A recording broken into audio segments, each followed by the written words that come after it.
Good morning, students. Today we have to study the compounds of oxygen family. The first compound is oxygen itself, that is dioxygen. Why it is known as dioxygen? Because oxygen cannot exist as a single atom. It exists in the molecular form of O2, and that is diatomic molecule.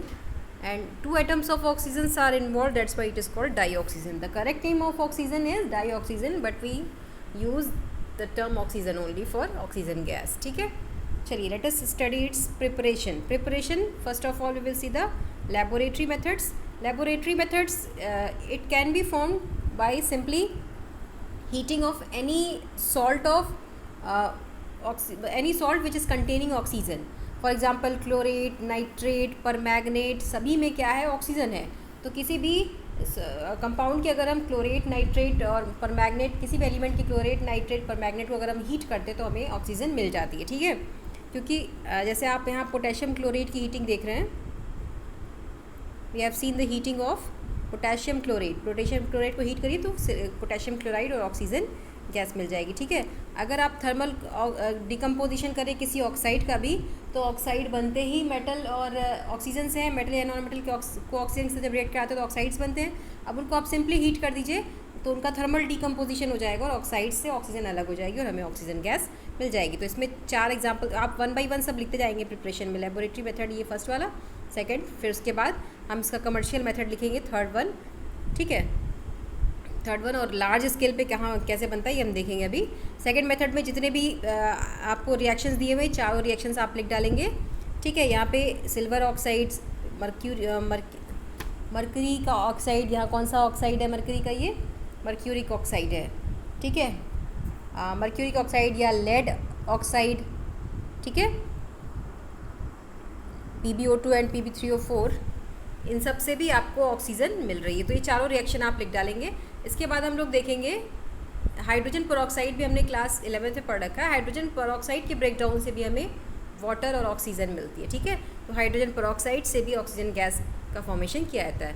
इसके अलावा large scale पे या commercial production इसका electrolysis of water से होता है. आपको याद होगा हमने कई बार वाटर की इलेक्ट्रोलिसिस पढ़ी है, क्लास 9, 10, 11, 12 हर जगह पढ़ रखी है.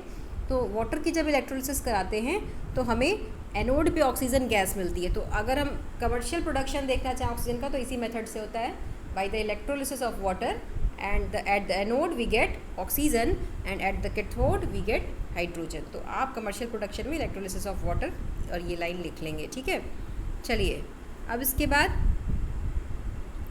आप इसके अलावा इंडस्ट्रीज़ में भी अगर देखें तो कार्बन जो है वो ऑक्सीजन सीधे एटमॉस्फेयर में है, तो ऑक्सीजन एटमॉस्फेयर से भी अलग की जा सकती है. सबसे पहले कार्बन डाइऑक्साइड को एटमॉस्फेयर से अलग कर दीजिए, जो आपने वहाँ से एयर मिक्सचर लिया है, फिर उसमें से वाटर वेपर्स को अलग कर दीजिए और उसके बाद उसको लिक्विफाई करिए जो गैस बचती है. ठीक है, और उसका फ्रैक्शनल डिस्टिलेशन करिए तो आपको ऑक्सीजन और नाइट्रोजन दोनों गैसेज अलग अलग मिल जाएंगी. तो इंडस्ट्रीज़ में ये एयर से भी इसका फॉर्मेशन होता है. ठीक है, let us see the properties oxygen के हम लोग जानते हैं. इट इज़ कलरलेस, ओडरलेस, कोई स्मेल नहीं है इसमें, कोई कलर नहीं है. ठीक है, सॉल्युबल है वाटर में, तभी तो एक्वेटिक एनिमल्स लाइफ को सस्टेन कर पाते हैं. अगर ये वाटर में सॉल्युबल नहीं होता तो एक्वेटिक लाइफ पॉसिबल नहीं होती. ठीक है, 100 सेंटीमीटर क्यूब पे 3.08 सेंटीमीटर क्यूब इसकी सॉल्युबिलिटी है. ठीक है, एट 25 डिग्री सेंटीग्रेड. अच्छा, अब वाटर हम लोग जानते हैं इसका बॉइलिंग पॉइंट, फ्रीजिंग पॉइंट सब जानते हैं, लेकिन ये कब लिक्विफाइज करता है, मतलब लिक्विड बनना कब स्टार्ट करता है और कब ये फ्रीज करना स्टार्ट करता है. That temperature is it liquefies at 90 kelvin and freezes at 55 kelvin. ठीक है, अच्छा इसके 3 आइसोटोप्स हैं हम लोग जानते हैं, ऑक्सीजन 16, 17 एंड 18. तो जो नॉर्मल हम लोग बात करते हैं दैट इज़ ऑक्सीजन 16. ठीक है, लेकिन इसके 3 आइसोटोप्स हैं, ऑक्सीजन 16, 17 एंड 18. ये भी लिख डालेंगे आप. क्लास 11 में हमने ऑक्सीजन की एक यूनिक प्रॉपर्टी देखी थी. Oxygen is having the even number of electron. Though it is having even number of electron, still it is having paramagnetic property. इसमें अनपेयर्ड इलेक्ट्रॉन है, that's why it has paramagnetic property. ये हमने class 11 में इसको calculate भी किया था.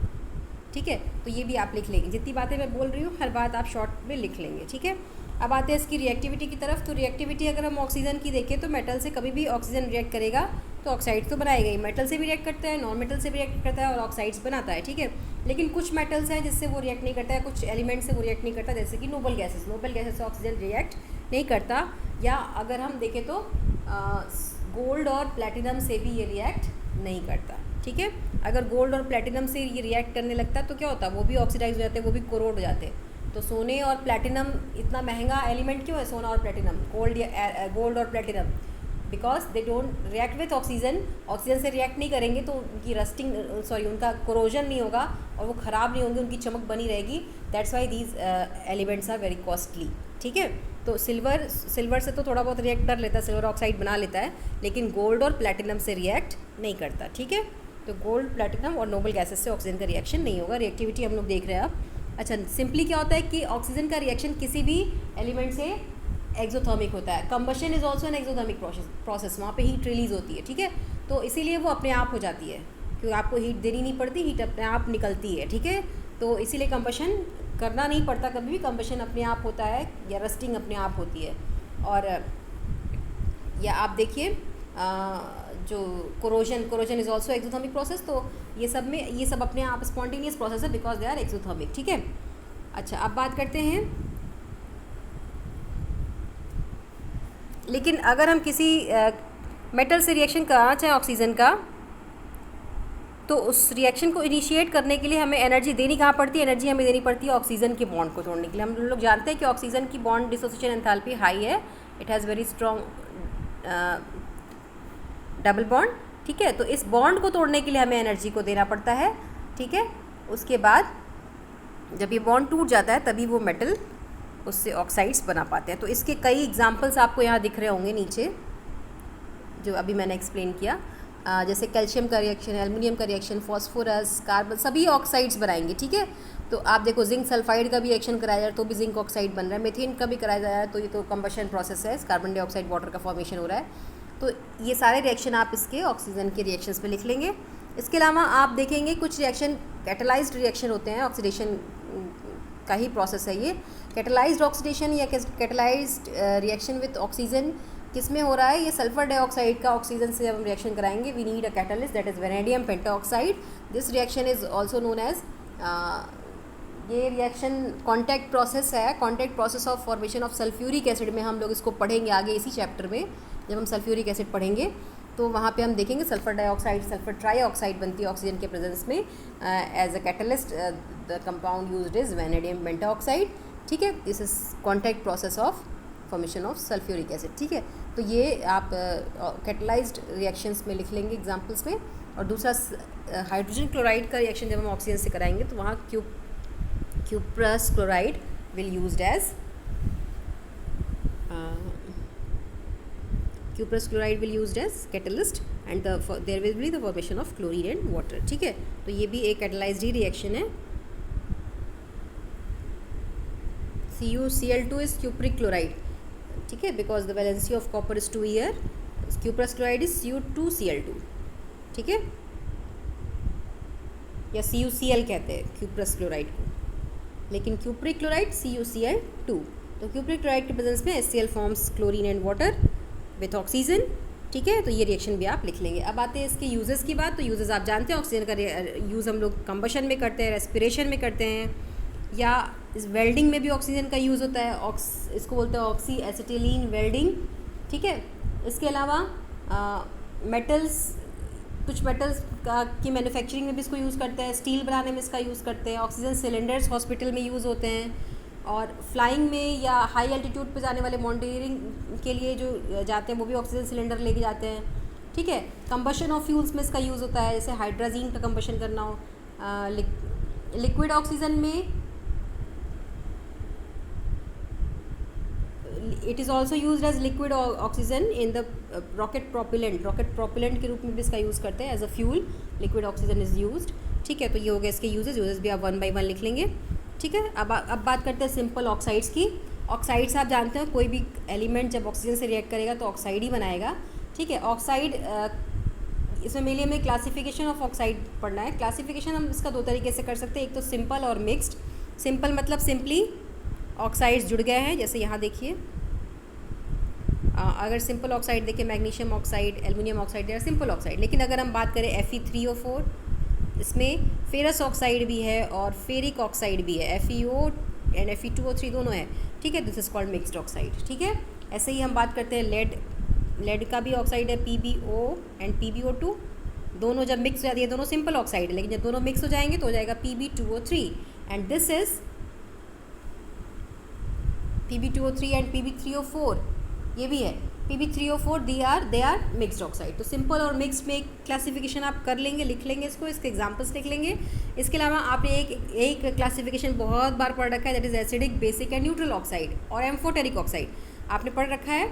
Acidic oxide जितने भी हमारे नॉन मेटल के ऑक्साइड्स हैं दे आर एसिडिक। क्यों एसिडिक है? क्योंकि उनका जब वाटर से रिएक्शन कराते हैं तो वो एसिड देते हैं, जैसे sulphur oxide, sulphur dioxide, carbon dioxide, nitrogen oxide, nitrogen की nitric oxide, nitrogen dioxide NO2, ये सब क्या करते हैं? जब भी इनका वाटर से रिएक्शन कराई तो आपको sulphuric acid, carbonic acid, nitric acid सब मिलता है ना, एसिड रेन भी इसी वजह से होता है। तो ये एसिडिक ऑक्साइड्स है। इसके अलावा अगर हम मेटल के ऑक्साइड्स देखें, मेटल के oxides are always basic in nature. जैसे सोडियम मेटल का ऑक्साइड क्या हो जाएगा, वाटर से अगर आप उसका रिएक्शन कराइए सोडियम हाइड्रोक्साइड मिलेगा, that is a base. Calcium का ऑक्साइड आप उसका वाटर से रिएक्शन कराइए तो वो हमें बेस देगा, calcium hydroxide, that is a base, lime water, ठीक है। तो ये बेसिक होते हैं किसके ऑक्साइड्स? मेटल के ऑक्साइड्स। नॉन मेटल के ऑक्साइड्स एसिडिक होते हैं। इसके अलावा कुछ ऑक्साइड्स ऐसे होते हैं जो बेसिक और एसिडिक दोनों होते हैं, मतलब वो बेस से भी रिएक्ट करते हैं और एसिड से भी रिएक्ट करते हैं, ठीक है। जैसे कि एल्युमिनियम का ऑक्साइड, जिंक ऑक्साइड, ये सब क्या है? They are called amphoteric oxide. Ampho word का मतलब होता है डुअल, ठीक है। एम्फीबियंस क्या होते हैं? एम्फीबियंस लैंड पे भी रहते हैं और वाटर में भी रहते हैं। वैसे ही एम्फो ऑक्साइड्स जो होते हैं, amphoteric oxides, they behave as